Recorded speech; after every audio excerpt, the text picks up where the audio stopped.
Romans 10.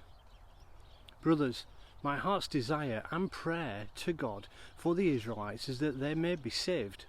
For I can testify about them that they are zealous for God, but their zeal is not based on knowledge, since they did not know the righteousness that comes from God and sought to establish their own.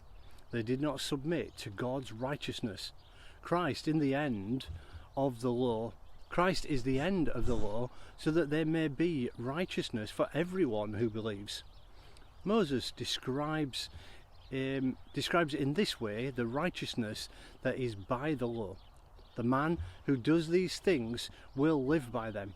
But the righteousness that is by faith says, do not say in your heart, who will ascend into heaven? That is, to bring Christ down, or who will descend into the deep? That is, to bring Christ up from the dead. But what does it say? The word is near you. It is in your mouth and in your heart. That is the word of faith we are proclaiming.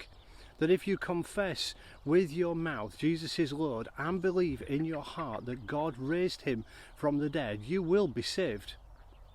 For it is with your heart that you believe and are justified, and it is with your mouth that you confess and are saved.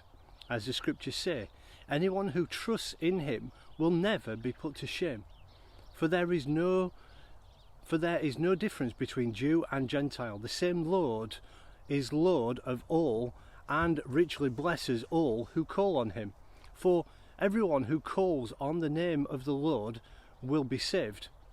How then can they call on one that they have not believed in? And how can they believe in the one of whom they have not heard? And how can they hear without someone preaching to them? And how can they preach unless they are sent? As it is written, how beautiful are the feet of those who bring good news. But not all the Israelites accept the good news. For Isaiah says, Lord, who has believed our message? Consequently, faith comes from hearing the message, and the message is heard through the word of Christ. But I ask, did they not hear? Of course they did. Their voice has gone out into all the earth, their words to the ends of the world. Again, I ask, did Israel not understand? First, Moses says, I will make you envious by those who are not a nation. I will make you angry by a nation that has no understanding. And Isaiah boldly says, I was found by those who did not seek me.